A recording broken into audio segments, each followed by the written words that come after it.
If you've watched the video right before this one, you know that we just got back from visiting my second son's new place. I did want to go ahead today and take a few minutes and share with you what we've had going on this week. It has been all about the chickens.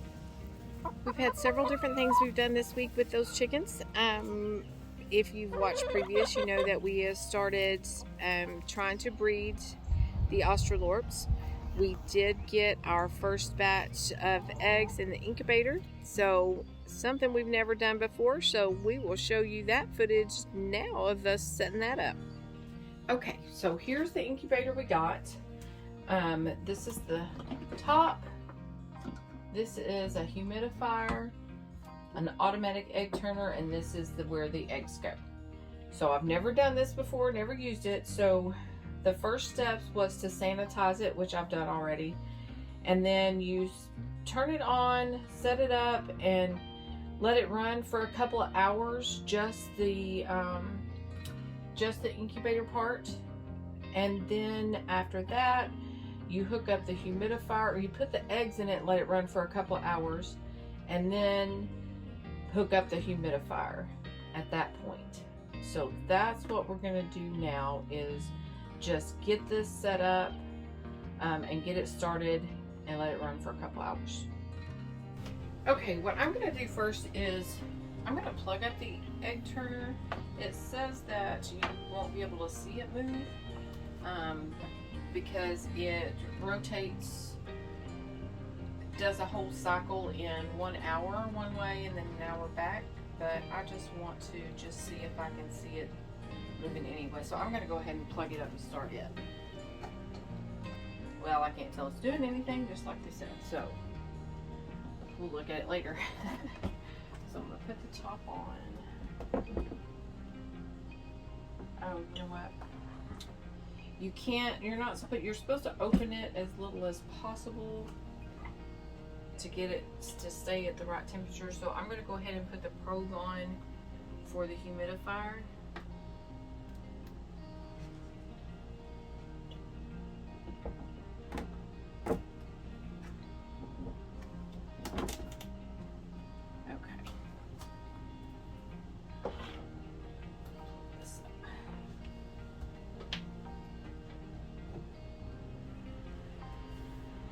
Fan, come on. Alright, so we're gonna set the temperature to 99.7. Okay, it was preset to that, I guess. And it's at 73.9 now. So you can kind of see in there.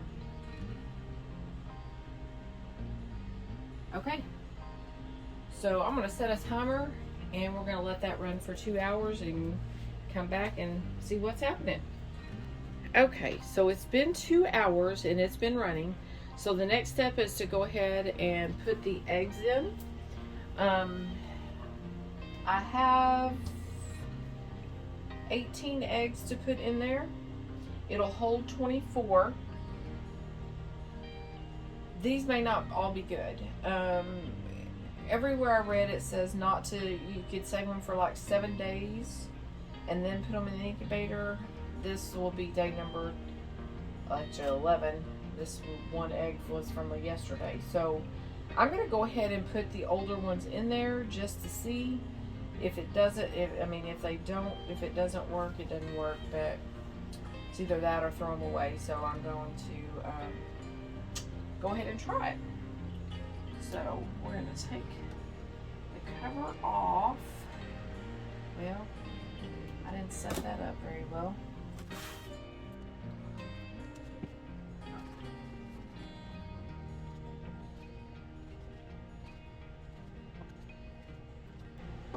And I've numbered the eggs from of what day that they're from.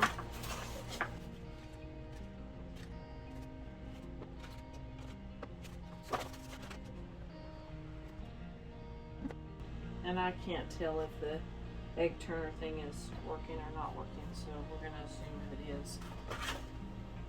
Okay, so that'll come back up to temperature. It didn't take it but a couple minutes to get up to the 99.7 earlier, so I think we're good. All right, we're gonna let this run for 2 hours, and then we'll come back and we'll hook up the humidifier.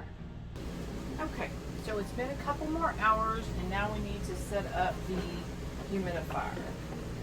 And it's an automatic thing, so you just plug into where this is where you would fill the water if you didn't have an automatic one.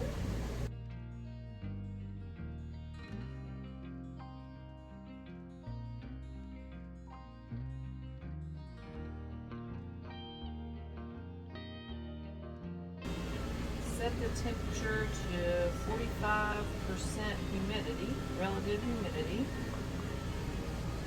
and it's preset to that. So it looks like it's pumping some water.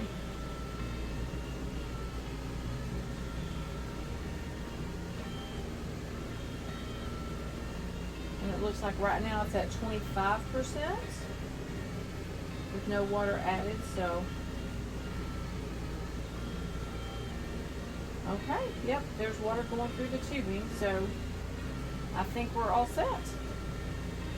Only thing I'm concerned about is that egg turner, because I honestly can't tell that it's moved at all since I put it in here, and it's been about 4 hours. So I don't know, but I'll keep an eye on it from here, and then we will check the eggs in 8 days and see how they're doing and give you an update then. I'm not sure how well it's going to work, or if the eggs are good, not good. We're just going to find out. We should be able to candle them and check and see this evening. We tried to do it yesterday, but it was, I think because it was daylight, we couldn't see real good. And of course, we don't really know what we're doing, so we're going to try it when the sun goes down and it's dark and we can get all the lights out, and then see what we can find out there.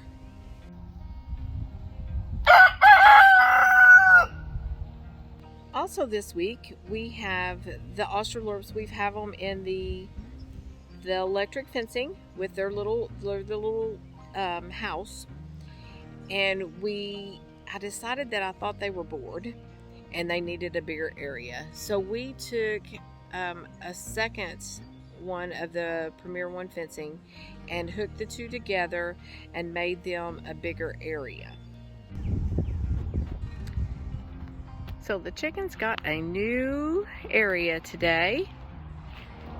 We put them up, we combined 2 fences and gave them a big spot.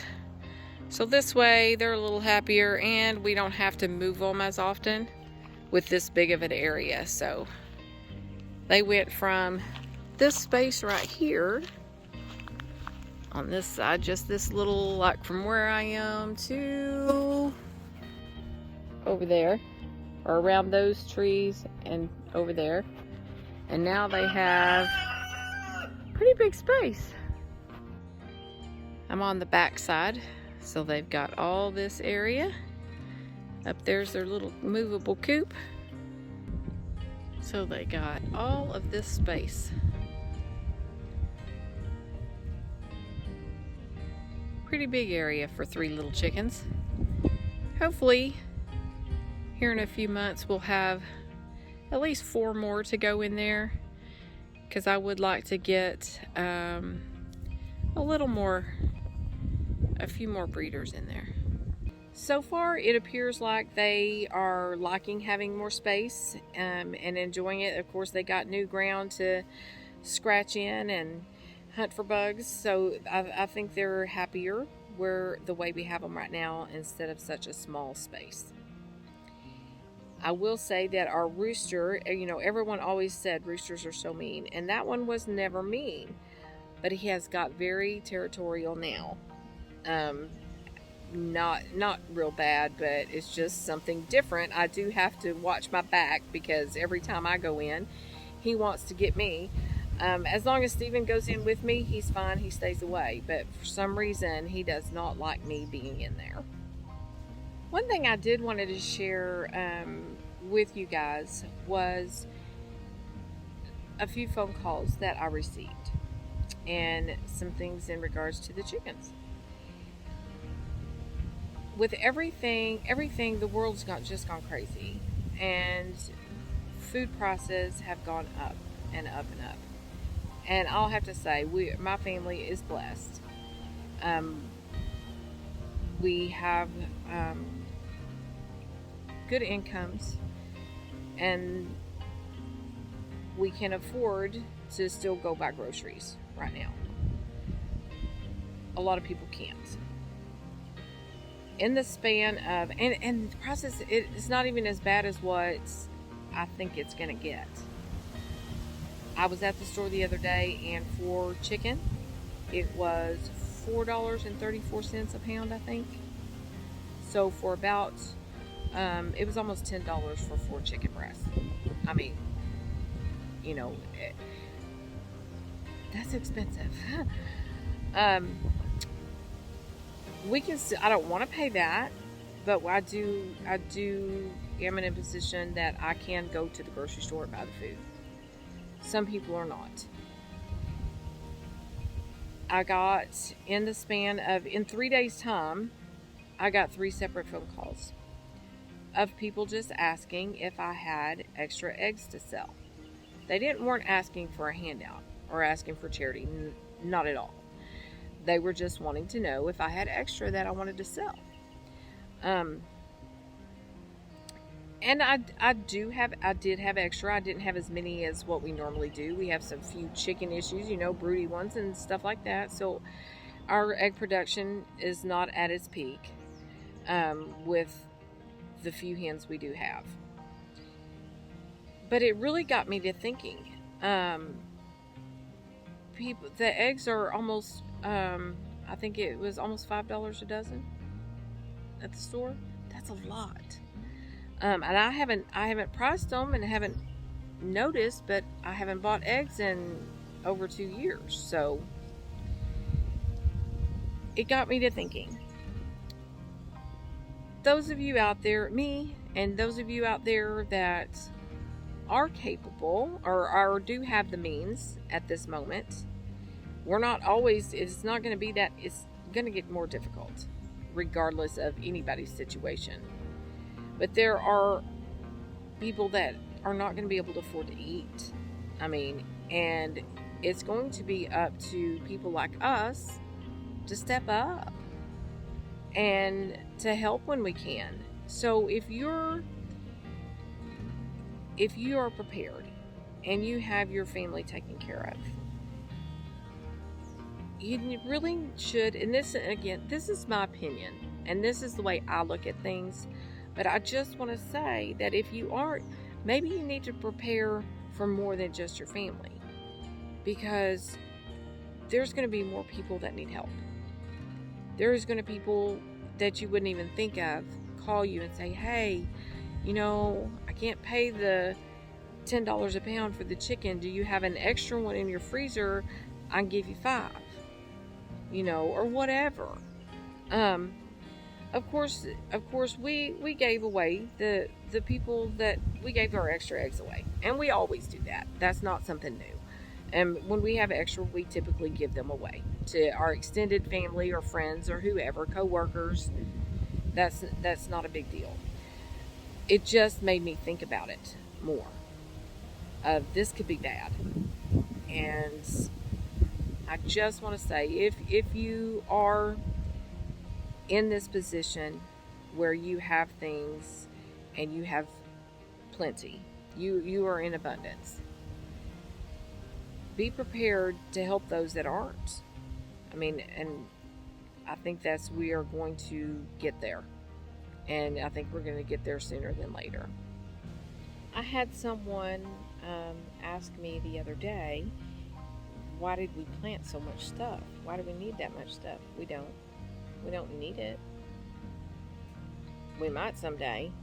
We might need that much. We might need the harvest from 50-something tomato plants. But at this point in time, and the way that things are going, I don't think that any of us could grow too much food. Someone needs it. So, and again, this is my opinion and the way I look at it. If I grow too much, somebody up and down this road over here is going to need that food. So, just keep in mind, and in the back of your mind, make sure you're doing the things necessary to be prepared for what's coming. And if you don't feel like something's up, or haven't been paying attention, surely when you fill up your gas tank, I just got a half a tank of gas and it cost me $45.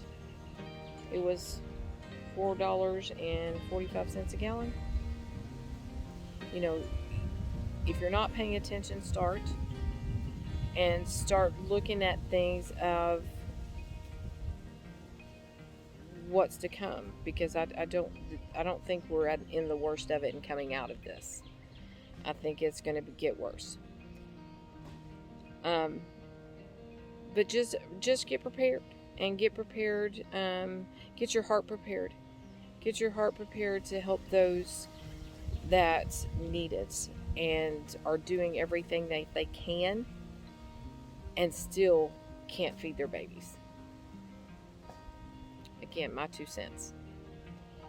Anyway, I want to thank you for watching the channel, watching the videos.